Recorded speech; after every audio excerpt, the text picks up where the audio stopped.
Hey, what's up, comrades? We're here to talk about Nikke. I think it's 27, chapter 27, exploration. Yeah, I'm pretty sure that's what it is. So we start off, we're setting up reclamation site number 1, as we discussed in the previous episode. And we're setting it up in Red Hood's old town. We get a nice shot of Ainz and Neon like fucking around, and Shifty telling him to like stop fucking around and to get stuff in order and not to drop stuff and make sure everything's good for this site. While that's going on, us as the commander and Rappy are just talking about like what we're doing and what the next steps are and how we're waiting for like those 3 to show up. We then flip back several weeks to when we were first kind of like establishing this area, and we got saved by Mother Whale and talked to Reptilian.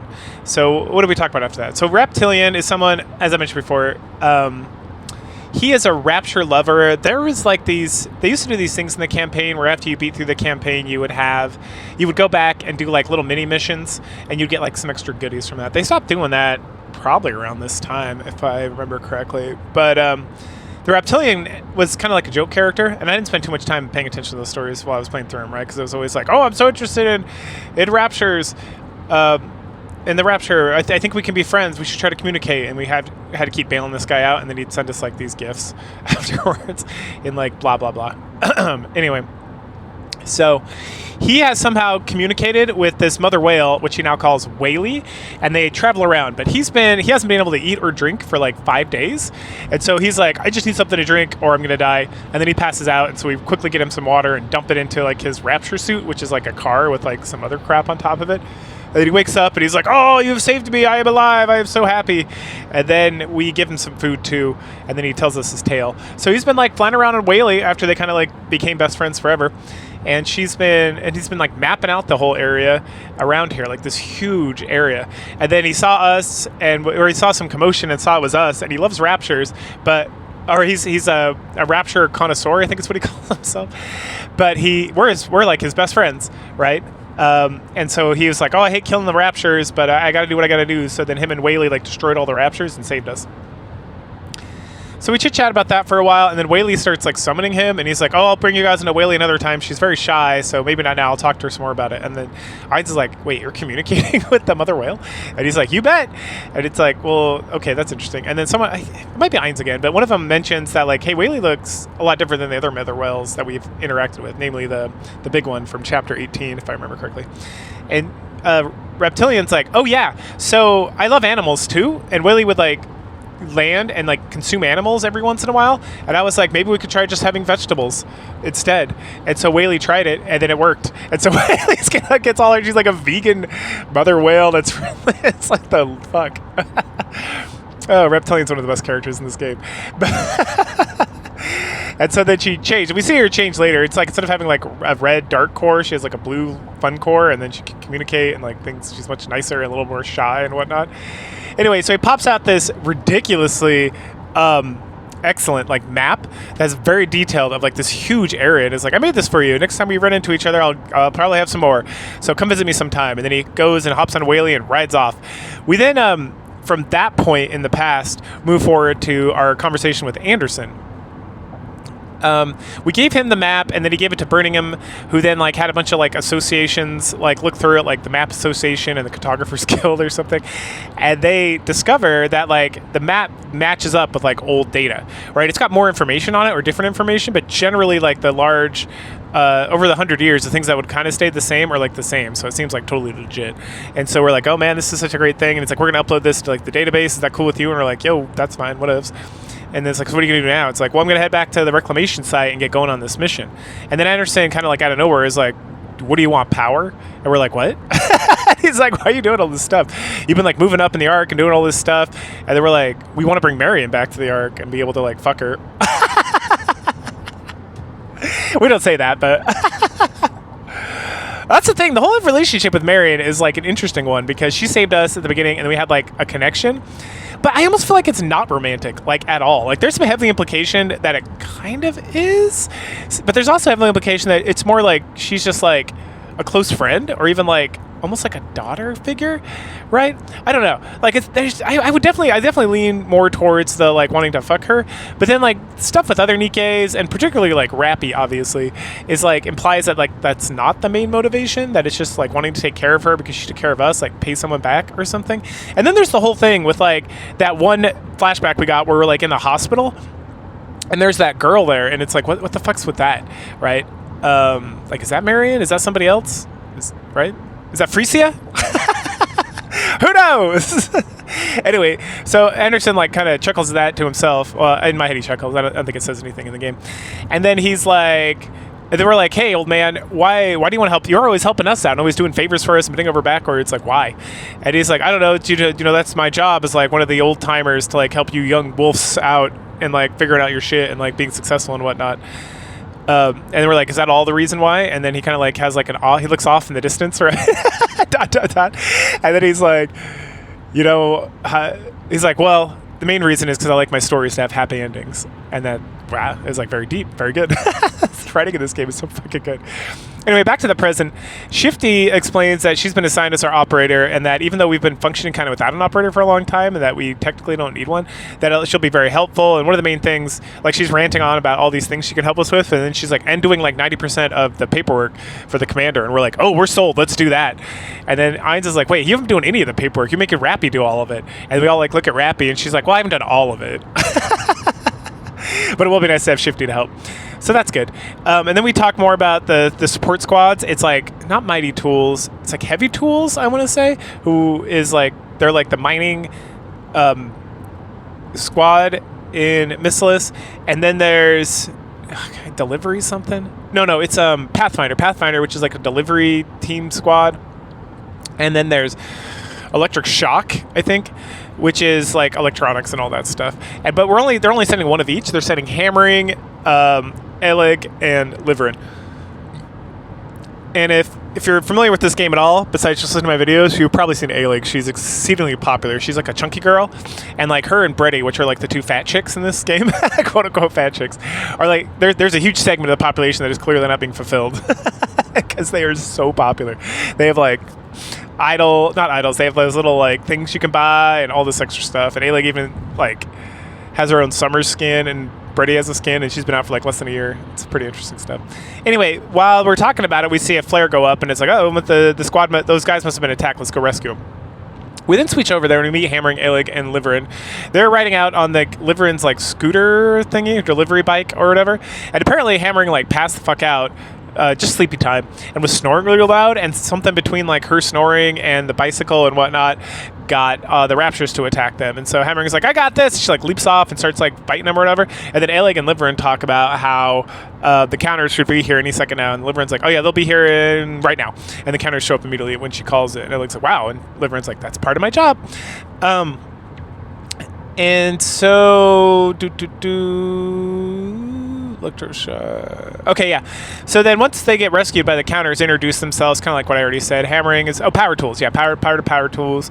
Liverin's Pathfinder and whatnot. Anyway, so we head back to the reclamation site afterwards, and then we talk a little bit more about what's going on. Shifty first preps everyone on the mission. We're going to go to this crystal zone that was on the map that is somewhere close by and like could have the possibility of having a lot of like good stuff that we could bring back because it's like the crystal zone or whatever. It's all very mysterious though, so we don't know. So the United Government, or the central government as it's called now, wants us to be like super duper careful and not take any risks because this reclamation thing is like a huge deal, and it's like the first time it's been attempted in like 50-60 years or something. But Shifty is like, okay, so as part of the assignment, 2 of you have to stay here and guard the reclamation site. And then the Neon is like, well, we'll stay because these 3 came out specifically to help you search around. And then Rappy is like the strongest one out of like everybody. And then Ainz at first is kind of like, I don't want to stay. But then she's like, yeah, that's right. That's a good point. We'll stay here and fight. And they're like, they try to push us out of there. And then we stand our ground and we're like, hell no, this is like a new thing. I want my whole team. Like, we're all going together. You guys aren't staying behind. And then he orders like Shifty essentially to like watch the reclamation site and then make sure nothing, happens or no one gets like over here. And she's like, I can do that, but I can't help you guys out as much in the field. And we're like, that's fine. That's because we're taking everybody. Okay. So we travel and we start learning more about the girls. Okay. So one of the things we bring up is that normally when squads are assigned, it's like the whole squad. It's not just like one person from the squad. And so we inquire about that. And then we learn some like, we get some more into like the dark world that exists here. It's not just all fun and games and hot waifus and cyborg waifus. Hammering kind of goes on this rant about how like she is so excited to be here because like it's real hard to get like work and find usefulness these days. And she compares himself to Mighty Tools. Specifically, she says something, and it's like Senti's like she looks just like Senti saying it. She's like, "So Senti's my idol," yada yada yada, and how like Mighty Tools, they like build and they deconstruct and they do all this stuff, and they're always busy like revamping things and upgrading things, while her squad, Power Tools, is pretty much just like a mining operation. And so if there's nothing to mine, because they've kind of like strip mined all the local mines and resources from the area around the Ark, that there's nothing for them to really do, and that there has been like, you know, there've been times like for a whole month even where they've had like no work to do. So that right now Drilly is actually oh, I forgot to mention Drilly. So when they get introduce themselves, Hammering's like, "I'm hammering because I hammer things," and then Neon like laughs and is like, "Is your squad member named Drilly because she drills things?" And Hammering's like, "Oh, how did you know?" And Einz and Neon like give each other like a look. They're like, "The fuck." So that was delightful. Yeah, so Drilly is off doing like a side job, and they're like, "Well, weren't you ordered by the central government to come here?" And Hammering's like, "That's why I'm here." But Drilly, she needs to do that job because we need money, and she kind of goes off more about how like they haven't, you know, the work thing and everything. And then Liveren's like, "Oh, I totally feel that," and we're like, "What's your problem?" And she's like, "Well, I like we're desperate over in like Pathfinder because like we're being replaced by machines." Just like in real life, like the AI bots, the drones and stuff, the delivery bots are like taking over her job of being like a delivery driver essentially, and so they like have to do things. And then Alec like kind of gives her like a side eye and is like, "What do you mean you're having trouble with money? You're not having trouble with money." And then Liveren is like, I'm penurious. I'm like the most penurious person you ever met. And if you know what that word means, it's okay. I didn't either.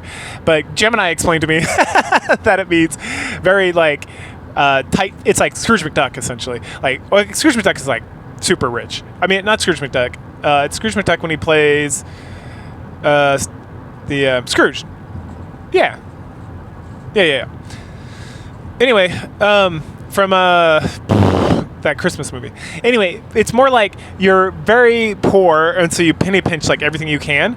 And then Aleg's like, "The fuck are you talking about? You're wearing like brand new clothes." And then even Ainz is like, "Yeah, isn't that top from Octopus?" Like, which that's never come up before. It doesn't come up again, but apparently they're like the Versace or something. I'm trying to think what else. I don't know brands, to be completely honest, but it's fairly like a super fancy brand new brand. And she's like, "Well, yeah, this is a business expense. Like, if I don't look my best and have like nice stuff, people aren't going to hire me. And like, we're already having a hard time getting hired for things because we got to give like specialized treatment, and we got to do like extra stuff and make sure everything's going great. Otherwise, you know, we're going to have no customers whatsoever." And then Rap Illustration's like, "Everyone shut the fuck up. It's Rapture time." And then Shifty's like, "Hey, there's Raptures coming." And Rappy's like, "Yeah, we know, jerk."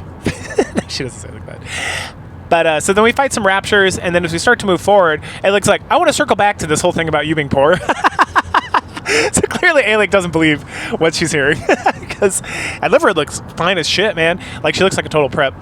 With like really fancy stuff and nice things and whatnot.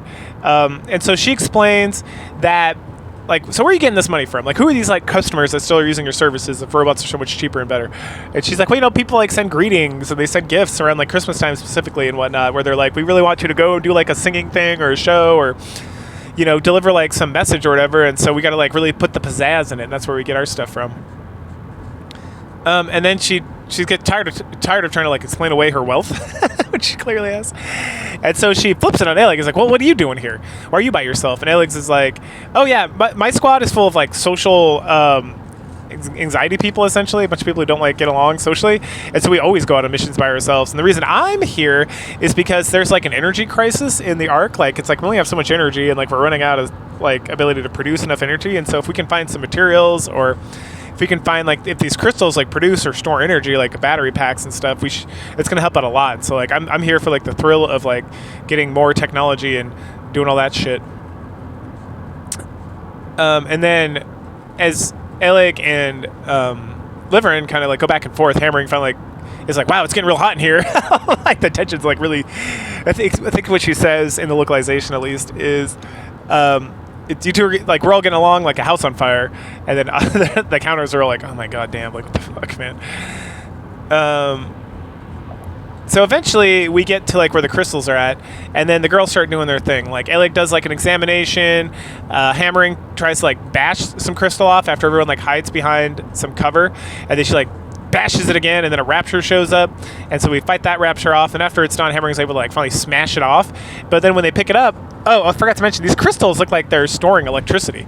Like they have like electrical like kind of signals going through them, and so it's like very curious what's going on with that and why they're like, how they're being powered and what's going on with that. But after she breaks the crystal, they pick it up, and then it kind of just like it seems like the energy from it like dissipates, and then the crystal just like shatters to dust without like any pressure whatsoever. And so they try a couple more pieces, and the same thing happens.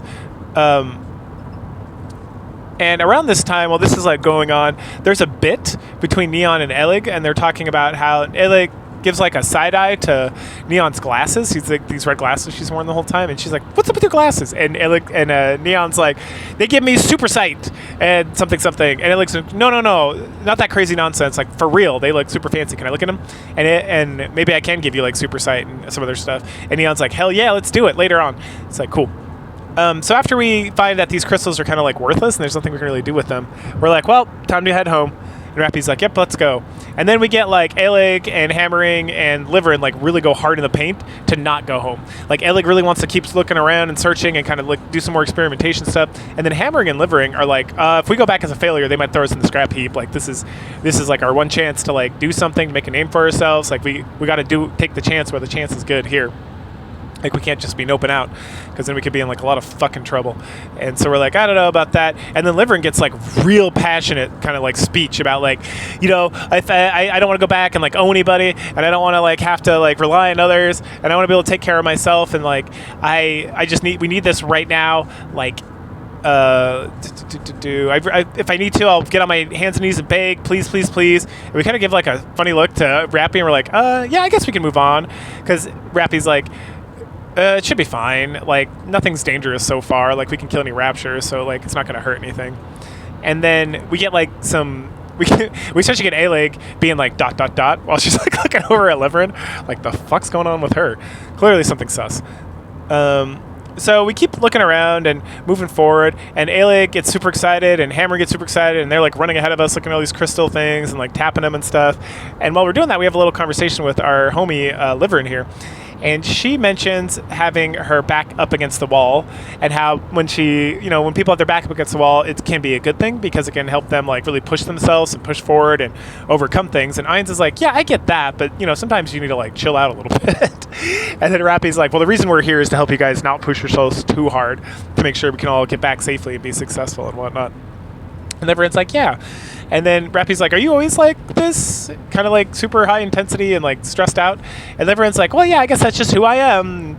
And Rappy's like, well, even when you were human? And Liverin's like, I guess so. I don't really remember when I was human, but I would suppose. And then she's like, oh, let me wander off here and stop answering your questions. And so she does.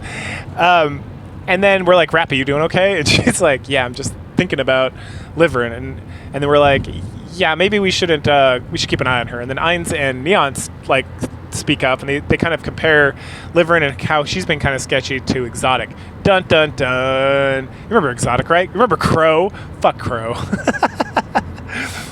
Anyway, we order everyone to like keep an eye out on Liverin and kind of make sure she doesn't do anything too sketchy, and just kind of keep your heads on a swivel or whatever. Eventually, as we're searching around these crystals, we find a rapture that has been like completely consumed by the crystals. Like there's crystals sticking in and out of it and whatever, and it's like trying to move, but it's like stuck. And then all of a sudden, it kind of just like powers down. And so we go and check on it, and it's like core has been completely depleted. And we're like, that's funny.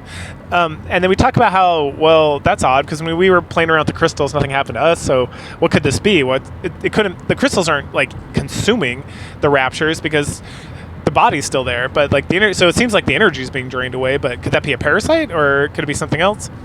Or it could be a specific virus to the raptures, because it didn't seem to affect us at all. And at that point, we're standing there talking about it, and the crystals start to grow, right? Which everyone's like, the fuck is that? And so Aleg's like, I have to do some experiments. Hammer and come with me. And so there's some experiments for a while, and then while we just kind of like fuck around, and Aleg then reports in, and she talks about how like, okay, so I figured it out. These crystals, they absorb energy. They absorb electricity essentially, and so when they get near, like when. That's how the battery went dead before. I think I mentioned that. No, I didn't mention this. So when she was scanning the crystals originally, her like her tablet like died immediately or pretty quick, and she's like, "Oh, I thought I charged it." And then she switched out the battery, and then she's tried like several different batteries, and they all kind of died down. And then she tried herself. Like she just put her hand on the crystal and left it there. And then she started to feel like her output was decreasing, and then she found that the crystal was like burrowing into her hand to try to get closer to her core, and she was able to pull it out and then like cease power to her hand, so then the crystals all disintegrated, right? So as long as they have an energy source, they'll keep moving and growing and stuff. And so they were absorbing all this stuff from the rapture. And then Hammering's like, and look what I found. And she shows us this area where she like dug up the ground. And it appears that all the crystals are connected.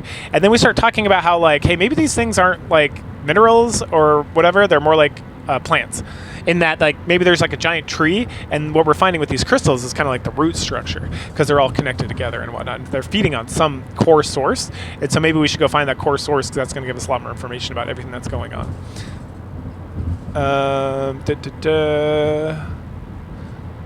And so we decide, yeah, that's probably a good use of our time since we're here anyway. Let's start doing it. And so, but how are we going to discover like the source? Right? There's tons of crystal all over the place, and so Aleg comes up with this fun idea where she's like, okay, well, if it's like roots and they're moving outward, if we smash, like, if we like break the crystal clusters in half, one half should die because it's no longer connected to the tree. And so we just got to follow the half that is still connected, that is still receiving power, which is kind of a genius idea. And so we start doing that. A bit later on in the evening, it's time to take a break. So we find a place that's like pretty far away from any crystals so we can set up camp. Liverin immediately is like, I'll go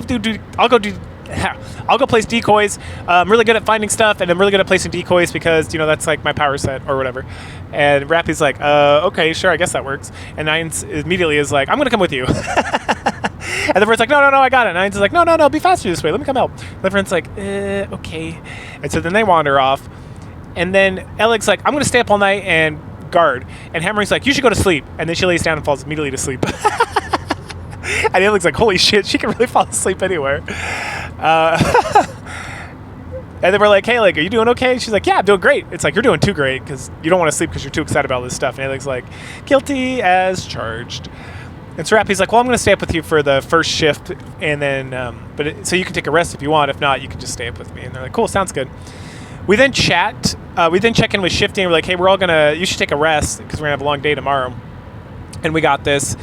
Reclamation Site 1 is good. There's no raptures anywhere near it. The optical camouflage is like exceedingly excellent at keeping it secret.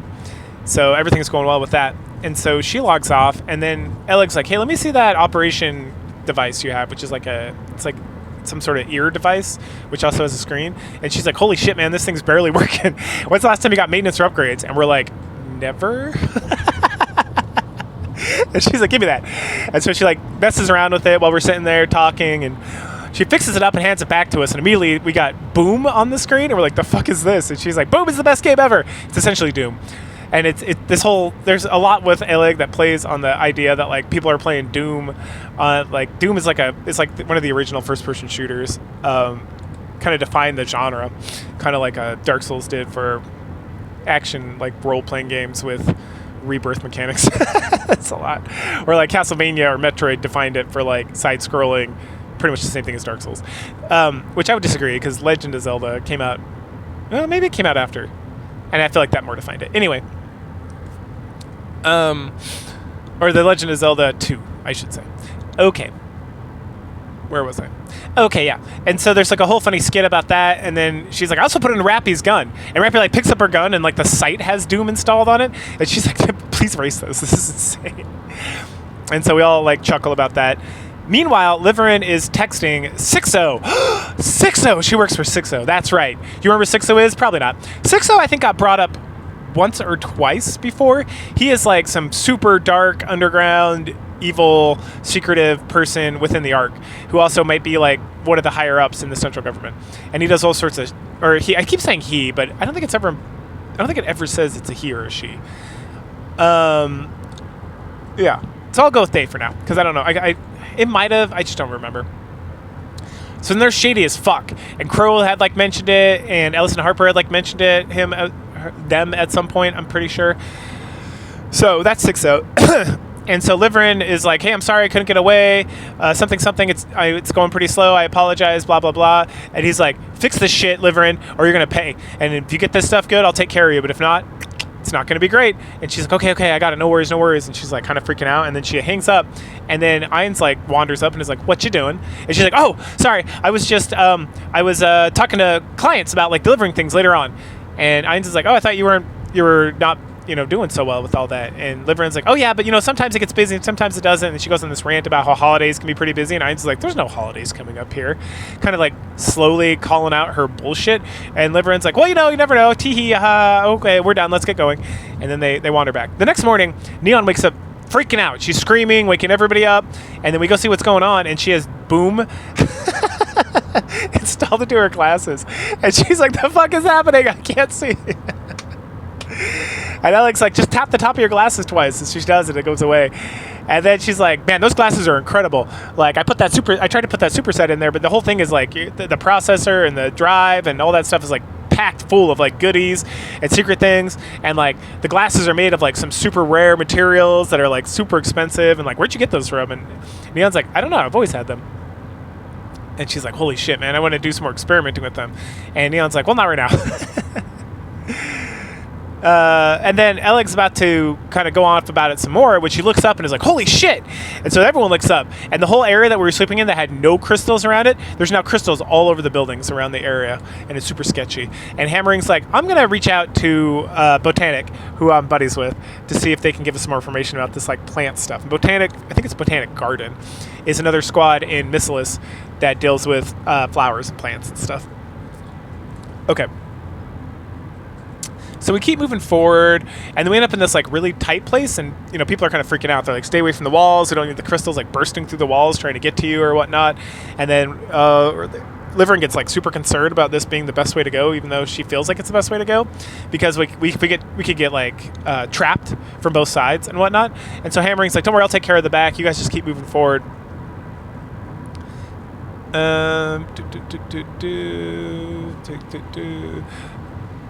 Oh, and then Hammering's like, I don't know what you're so worried about. Like, if worst case scenario comes, just cut off my head.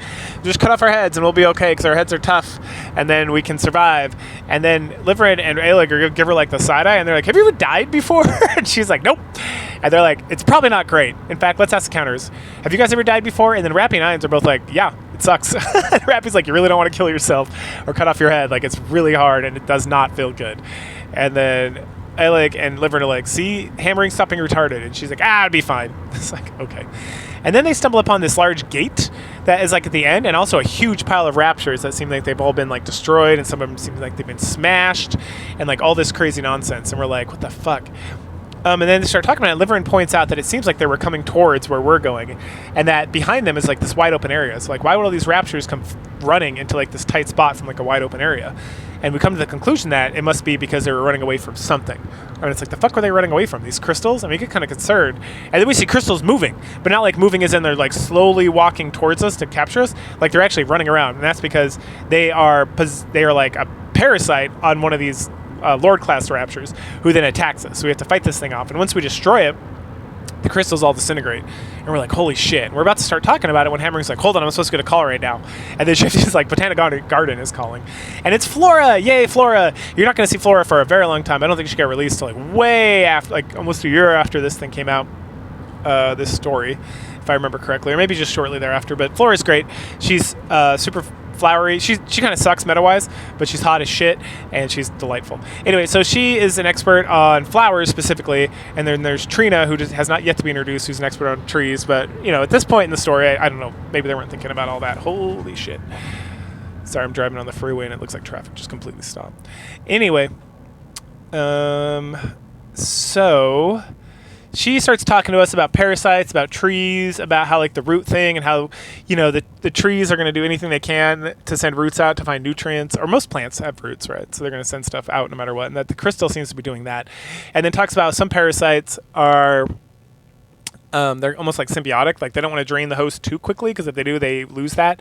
And so what it seems to be happening is that they will attach themselves to raptors, but then the lower classes of raptors are like weak as shit, and so they just like get drained. While the higher classes of raptors, like the tyrant and lord class raptors, they like sit on them and they just like drain them like a little bit at a time until they eventually burn them out. But then they also kind of give like the raptors superpowers as well. So that's fun. And that these raptors might have been running specifically from like this possession thing that was going on, and then they got crushed when one of them got like overcome by the parasite crystals and whatnot. And that I'm like, okay, that sounds awful. We better be super careful. And at that juncture, Flora like signs off, and and then Hammering's like, all right, what should we do? And we're like, take care of it, Hammering. Bust that gate and let's see this city. And so she smashes that gate, and we leave that pile of raptors to their grave and look out upon the city, and it's this huge like graveyard essentially of not raptors but of like these crystals all over the place, these huge crystal clusters, and it just looks dark. And that wraps up this mission, which is called again Exploration. So that was baller as shit. We got a lot of information, and this is really like a prelude to like the main story, just introducing some of these characters we're going to deal with a lot and kind of like this stuff that's going on. But it was excellent. And so go ahead and pick up again in a couple weeks when we get to chapter 28, or next week, where we talk, I think I'm doing Lion's Heart, which is Leona, the last member of Happy Zoo. So go ahead, like, share, subscribe, comment, and I will catch you guys later. Bye.